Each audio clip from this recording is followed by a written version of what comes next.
Teaching school can be a very rich life for a young woman. That is, if she happens to be a very rich young woman. Of course, I'm not rich, but I am rather young and rather a woman, too. Which brings us to Mr. Boynton. He's the biology teacher at school, and a sweeter, kinder, more intelligent scientist never brushed off an English teacher to play footsie with a frog. But he'll come around. Even a studious biology teacher must sooner or later get a little biological. Meanwhile, I can dream, can't I?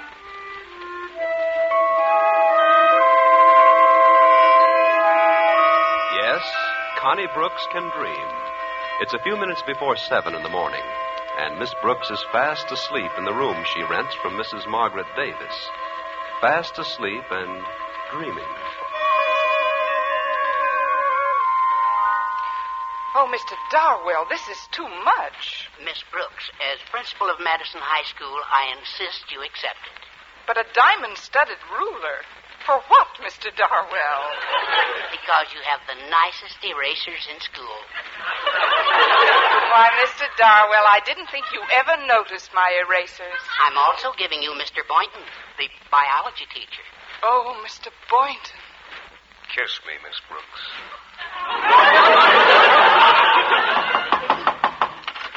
Miss Brooks? Miss Brooks, you'll be late. Kiss me again, Mr. Boynton. Miss Brooks, you have to go to school, dear. For this, I don't have to go to school. This comes naturally. Oh, it's you, Miss Davis. Mm-hmm. Oh, what time is it? Well, it's only 7:15, dear. But I know today's a big day for you, what with Mr. Darwell, the principal, leaving Madison High. Oh, yes, today's the day Mr. Conklin takes over.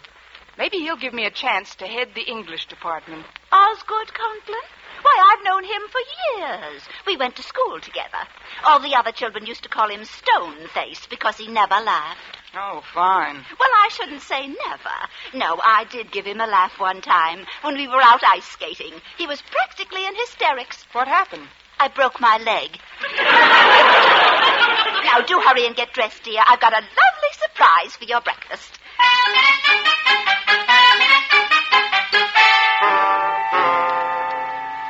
You just sit down and drink your juice. All right, Mrs. Davis. What kind of juice is this, anyway? Pomegranate. Pomegranate? Uh-huh. I was going to bake you a kumquat, but they were out of them at the deli. Now, here's the surprise. Here it is. Armenian pancakes. They've been setting for 5 days. What else could they do? I mean in goat's milk. It takes 5 days for it to get good and sour. Sour goat's milk? Mm-hmm. Here, try a bite off this fork. Don't pay any attention to the smell, dear. Oh, but Mrs. Davis, Please, Mrs. Davis. I'm too old to be hand-fed, especially Armenian pancakes.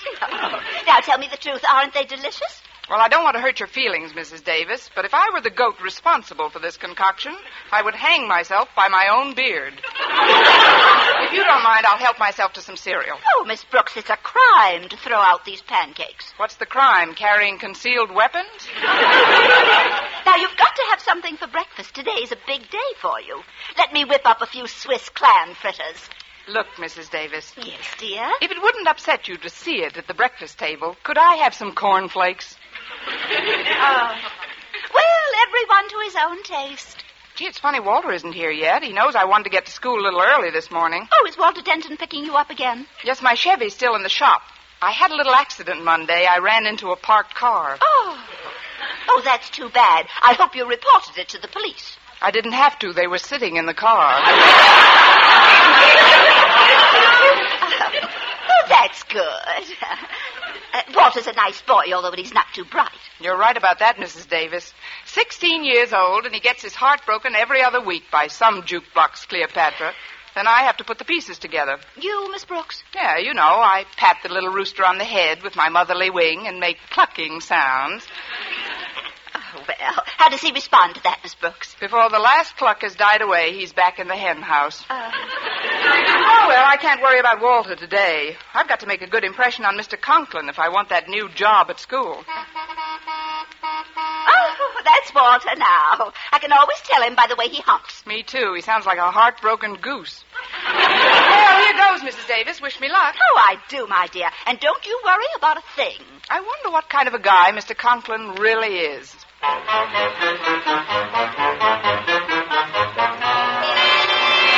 I tell you, I'm not going to stand for any nonsense at this new school, Martha. I've heard about their lack of discipline, and I won't have it, you hear? No one is going to interfere with my making Madison High School a well-run school. No one. If anybody gets in my way, I'll crush them. Step on them like so many ants. Squash them. That's nice. Pass the marmalade, dear. And help yourself to some more toast. I hate toast. As I was saying, Martha, I'm sure that the faculty at Madison is totally inept. Oh, I don't know, Osgood. I'm sure you'll find a few ept ones. Ept! Drink a little water, dear. It'll go away. Oh, no understanding, no cooperation. Nobody knows what a difficult job I'm faced with. It's awful, awful, awful. Please, Osgood, can't you talk without barking? Honestly, sometimes I think Prince is the only one who can really understand you. Prince! Don't mention that lazy mutt to me. Look at him over there, dead to the world. Well, it's getting late. Now, where's my hat? Confound it, where's my hat? Please, dear, don't bark. I'm not barking, Martha. Once and for all, I don't bark. See? He does understand you. Now be sure to drive carefully on your way to school. Don't tell me how to drive. I'm not, dear. It's just that after all the work you put in, polishing it on Sunday, I'd hate to see stop worrying. I did the work, didn't I? Look at her out there. Nothing takes a wax polish like a black touring car. Well, Osgood, you'd better get started. You mustn't set a bad example for your new teachers. I'll show them a thing or two. I'll show them. I'll make them step. Oh, shut up, Prince, shut up. Goodbye, Martha.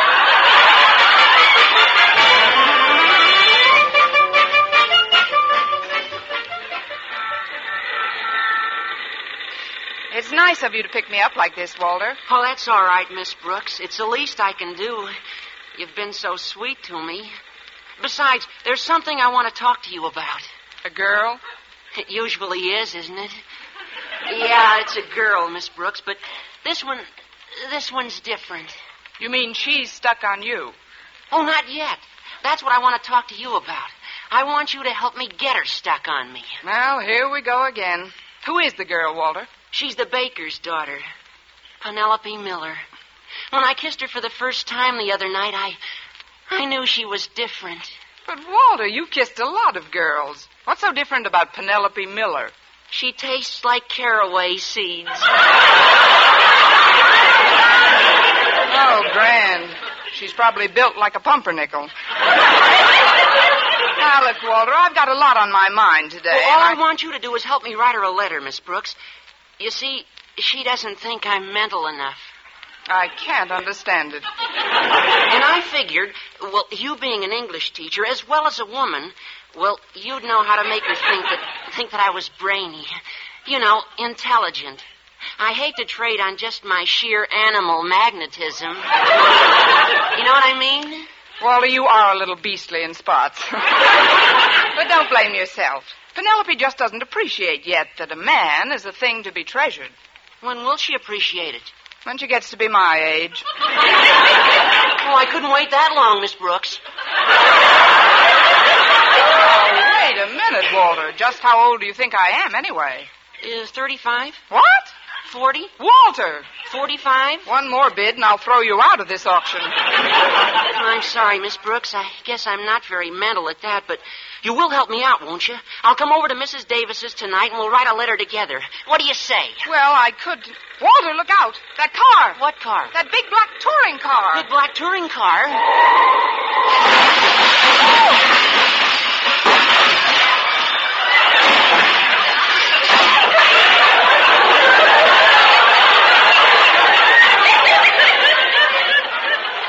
Well, it's not quite as big as it was. You young idiot! Why don't you watch where you're going? Oh, my fenders. My shining fenders lying in the gutter. Walter, put the man's fenders back on. Well, gee, mister, I didn't mean to... You didn't mean... Why didn't you look where you were going? Well, gosh, it takes two to make an accident. A brilliant observation. But it just happens that I was only going 15 miles an hour. You should have been going 30. We'd have missed you by a block. Now, see here, you red-haired joyrider. It was probably your fault. My fault? Yes. Why don't you learn how to drive that hopped-up hearse of yours? Hopped-up hearse? How dare you? Walter, I've got to run along. I'll leave you to straighten out Barking Boy. Barking Boy? That's the second time today I've been accused of barking. Young woman, I'll have you know I do not bark.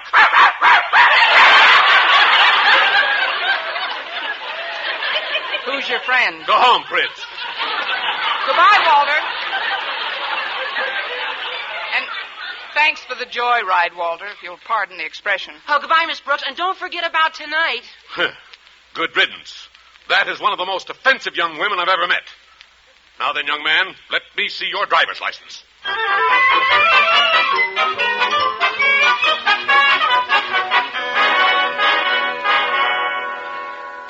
Well, classes haven't started yet. Let me see. Pick up my mail first, and then... Oh, hello, Mr. Boynton.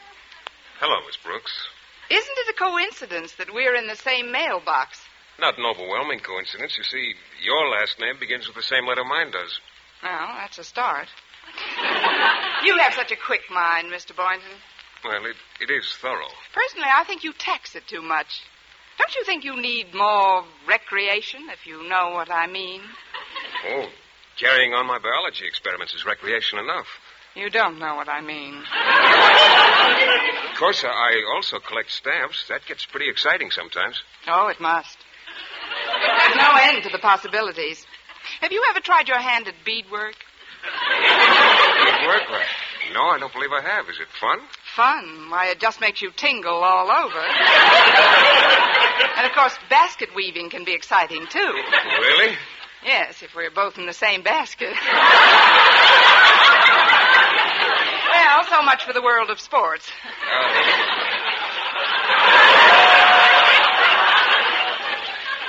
Miss Brooks, if you don't mind my changing the subject, are you going to be busy tonight? Busy? Me? Why, Mr. Boynton, I couldn't be unbusier. Well, I'd like to come over after dinner. That is, if we could be alone. Alone? We'll be absolutely isolated. I hope you don't think I'm too forward, Mr. Boynton, but I've anticipated this moment for quite a while. Remember the day about 5 years ago when I first came to Madison High, rounded a turn in the corridor, and bumped smack into you? Oh, yes. I was teaching chemistry then. You put quite a dent in my Bunsen burner.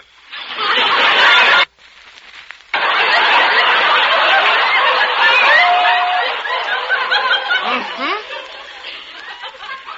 You know, that was the day that I first suspected that we'd be more to each other than just fellow faculty members. Oh? When were your suspicions confirmed, Miss Brooks? Oh, on our very next date, when you took me to lunch 2 years later. Gad, you were a fast worker. I don't blame you for kidding me, Miss Brooks. I guess I'm not much of a whirlwind romantically. Then most scientific people aren't. Mm-hmm.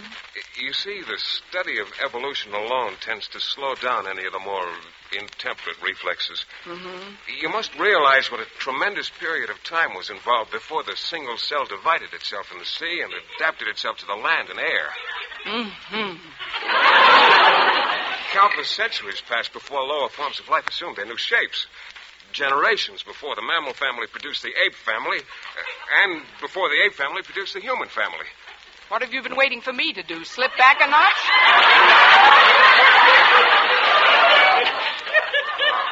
I'm sorry.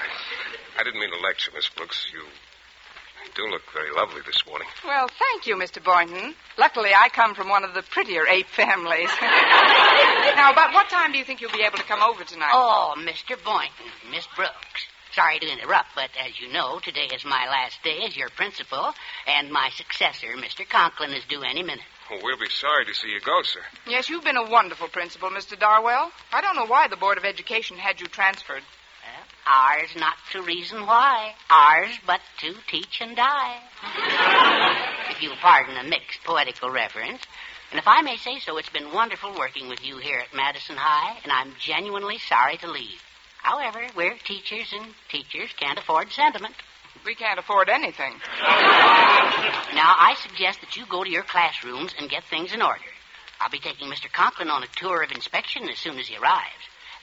Incidentally, Miss Brooks, your class will be one of the first ones visited.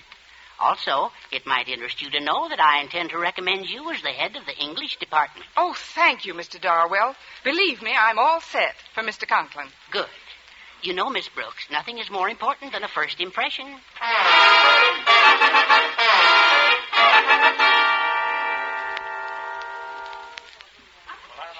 All right, class, let me have your attention now. As many of you know, our new principal, Mr. Osgood Conklin, takes over his duties today. So if he should drop in here at any time, there's no reason for any of us to be nervous, self-conscious, or head of the English department. We'll just go on in our normal manner. Now to take up where we left off yesterday. Pardon me, Miss Brooks, but Mr. Conklin and I just happened to be passing by and... Oh, I come right in, Mr. Darwell. This way, Mr. Conklin. Mr. Conklin, this is our Miss Brooks. How do you do, Miss Brooks? Glad to make your Wait a minute. Thank you, Mr. Conklin. I'm glad to make your acquaintance, too.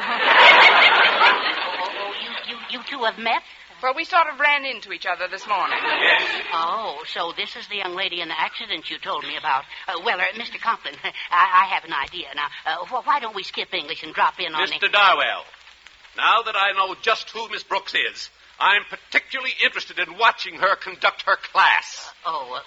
Suppose you go right on, Miss Brooks. We'll sit here at the back of the room and probably learn something. All right, Mr. Darwell. Now, class, I'm going to read some lines to you, which I'd like you to... Well, I want you to tell me who. I'd like the name of the author of the following stuff. So faithful in love, so Conklin in war. So dauntless in war. Never was there a night like young Lochinvar. Hands, please? No hands? Well, you've all got them, you know. Just look at the end of your sleeves. Oh, there's a hand. Winona. I can always depend on Winona.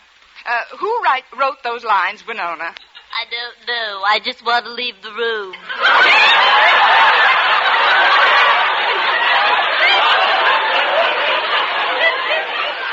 Never mind the blindfold, Captain. Just give me a cigarette.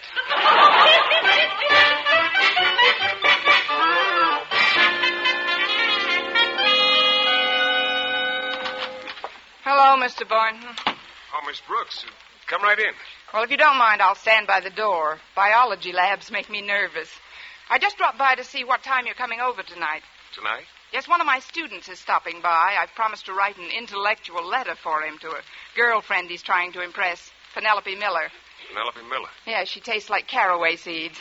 Anyway, if you'll just let me know what time you can make it, I'm not sure about tonight at all right now. I'm quite worried about Violet.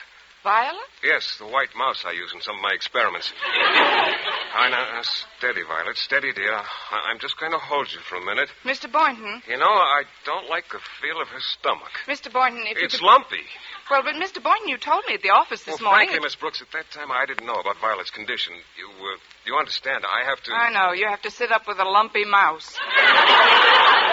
Violet's been awfully cooperative. Obviously. But she's terribly peaked lately. I don't know what it is. I think I better have a look at her cage. Hold her a minute, will you, please? Miss Brooks, you dropped Violet. She attacked me. Get down off that desk. I can't. I see her. She's under that table, Mr. Boynton. I'll get her if you just stop that screaming and let go of your skirts. Get her. And this, Mr. Conklin, is our biology laboratory. And where we... Why, Miss Brooks, what are you doing on that desk? And where's Mr. Boynton? He's under the table with Violet. Violet. So that's what goes on in the biology laboratory of Madison High. Oh, but Mr. Conklin, I'm sure we can... So am I. Very sure. Come, Mr. Darwell. I'll be back when Violet is out from under the table. Oh, no. Yeah, I've got her, Miss Brooks. Oh, the poor thing was scared to death. Here. Oh, look at her. Isn't she sweet? Isn't Violet a beauty? Ravishing. And may I tell you something else, Mr. Boynton? What's that? You make a lovely couple.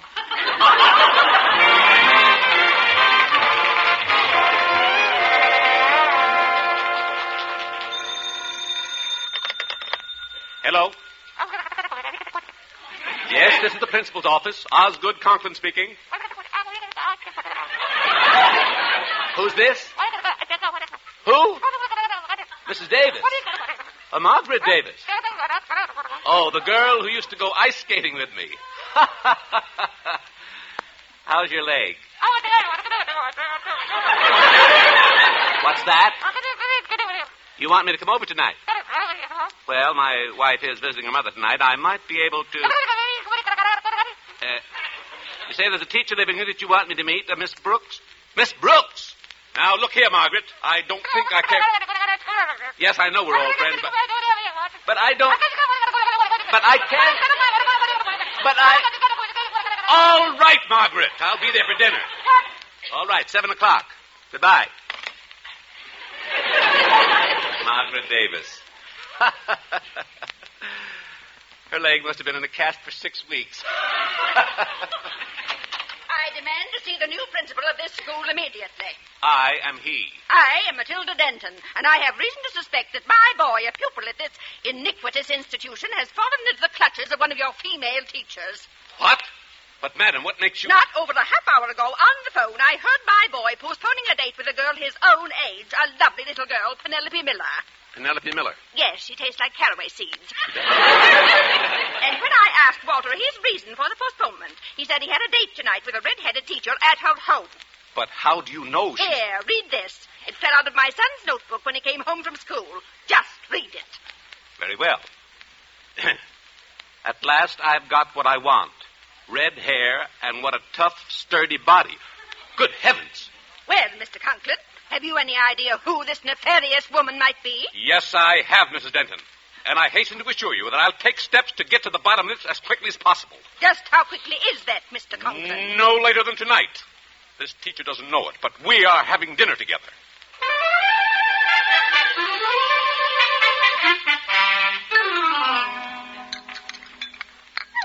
Well, Osgood, how did you like your dinner? Very interesting, Mrs. Davis. I've never tasted a seal burger before. It's the goat's milk that does it. Uh-huh. Well, I'll take these dishes into the kitchen and see about the coffee. Oh, I make Bulgarian coffee, you know. It's strained through a grapefruit rind. Naturally. Now then, Miss Brooks, I realize that the events of the day were as unpleasant for you as they were for me. Yes, they were, Mr. Conklin, but that's all in the past. I'd like to think so, Miss Brooks.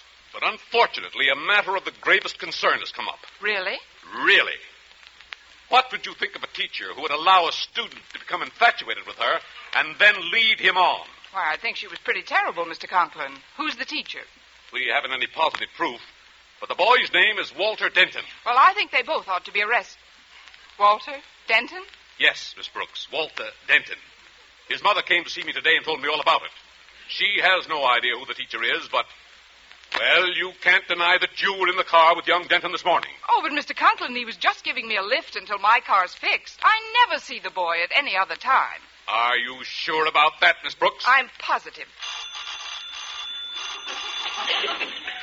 Must be my laundry. Your laundry at 8 p.m.? Well, I deal with the owl laundry. They only come out at night. Will you excuse me, Mr. Conklin? I'll be back in a minute. Hi, Miss Brooks. I keep you waiting? Yes, but not long enough. Look, Walter, come back some other time. Come on. No, Walter, no. Let's get into the living room. I'm anxious to get that letter started. Not so loud, Walter. What's the matter, Miss Brooks? You look like you've seen a ghost. I just had dinner with one. Mr. Conklin is still in the dining room. Oh, the new principal? Yes, and he's convinced that you jilted your girlfriend because you're infatuated with me. Gee, is that good? Good. Listen, Walter, if he finds you here tonight, we'll both be out. Osgood, we'll have our coffee in the living room. Fine, Margaret. Oh, quick, Walter, get behind those curtains by the window. Oh, all right. Say, they're very pretty. Get in back of them. Oh. Who was it that rang, dear? Oh, it was just a wrong number, Mrs. Davis. On the doorbell? I mean the wrong house number. Why, Miss Brooks, you seem very nervous this evening, dear. You've pulled all the thread out of that tassel. Oh, they don't make them like they did before the war, do they? I remember some tassels you could pull on all day. Oh, come and get some coffee, dear. It'll calm you down. You know, the Bulgarians drink it flat on their backs. I'll be flat on my back any minute, and I wish I was in Bulgaria. Why, Miss Brooks, you're trembling like a leaf, and you're all flushed. Well, it's rather warm in here, don't you think? Yes. Oh, if it isn't too much trouble, Osgood, would you mind pulling back those curtains and opening the window? Oh, no, not the No curtains. trouble at all. I'll be only too happy to open the window. And I'll be only too happy to jump out of it. There we are. Well, where is he? What's become of him? What's become of whom? Bobby Breen. He used to send me. Come on over to the couch, dear. You're still overwrought. There, now you lie right down here and I'll get you a pillow. You know I keep pillows in the window seat just for emergencies like this.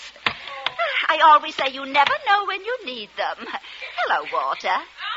Here you are, Miss Brooks. Just make yourself...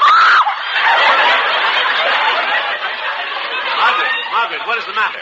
Walter Denton, you come out of my window seat. Aha! Just as I thought. Miss Brooks, where are you going? I thought I'd run down to the Belgian Congo for the weekend. Sit down, Miss Brooks. Young man, what were you doing in that window? If you'll only give me a chance, Mr. Conklin, I can explain. Go ahead. What were you doing in there? Hiding. Oh, no. Walter, tell them just why you came here tonight. I came here to see Miss Brooks. I thought we'd be alone. Oh, ho! Oh, Walter. Well, she was only going to help me write a letter to my girlfriend. Oh, why, that was very sweet of Miss Brooks. Don't you think so, Osgood? Extremely so, extremely. Now, let's hear you explain this, Miss Brooks. Here, read this page from Walter's diary. Mine? What is this? At last I've got what I want. Red hair and what a tough, sturdy body. Walter! I wish everybody would stop saying Walter. This isn't even my writing. Here, look at the other side. That's my biology notes from yesterday. I asked Mr. Boynton to loan me a piece of paper. Mr. Boynton wrote that? Oh, my. Miss Brooks, don't you get it? Get what? Red hair. It's you he's writing about. Me? Uh-huh. Just what he wanted? Tough and sturdy. Well, I am strong. Surely you're not pleased, Miss Brooks. I'm not? I'm not. Good evening. The front door was open and Oh, hello, Mr. Boynton. I thought you said we were going to be alone, Miss Brooks. You too? What's happening around here? Haven't you heard? I've been made queen for a day. Mr. Boynton, I'd like to know whether you wrote this or not. Let me see it, sir. Yes, I wrote it. It was supposed to go into my diary. What's wrong with it anyway? She is strong, and I did work hard to get her. Mr. Boynton, please, not in front of everybody. It took 23 generations of crossbreeding to get a red-backed mouse like that. Red-backed mouse? Mouse. Oh, amazing. Well, Miss Brooks, I'm afraid I've done you a grave injustice. You most certainly have, Mr. Conklin. You've placed your own meaning on unfortunate incidents. But... You've accused me of misconduct with no proof whatsoever, and you've acted in general like a narrow, bigoted, unfair person. But, Miss Miss... Conklin, I never want to see you or talk to you again as long as I live. Not even about that job as head of the English department? Mr. Conklin, I've done you a grave injustice. Let's sit down on the love seat and talk this thing over, shall we? Well, we'll take it up first thing in the morning, Miss Brooks. I've got to be getting home now. Come on, Walter. We'll take the bus together. Oh, we don't have to take the bus, Mr. Conklin. I've got my car outside. Your car? After our collision this morning? Oh, after I left you, I hit another car, and everything snapped back into place. Well, good night, all. Good night, Walter. Good night, Walter. Good night, Osgood. Good night. Good night, Mr. Conklin. Well, now there's just the three of us, Mr. Boynton. Mrs. Davis and you and I. Gee, it's a beautiful night. Look at that moon streaming through the windows. If one would just take a hint, there'd just be two of us. Two of us and one sofa. I said if one of us would take a hint.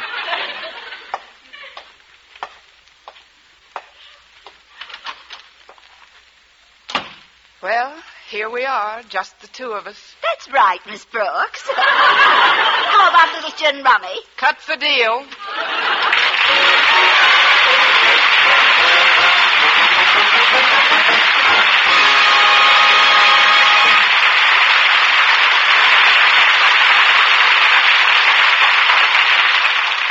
Well, I blitzed Mrs. Davis 3 across, but I'd rather have lost to Mr. Boynton. He's certainly naive, my little biology boy. But though he's shy, he's glad of eye, and I'm sure he'll soon realize that the greatest thing he'll ever learn is just to love and be loved in return. Good night.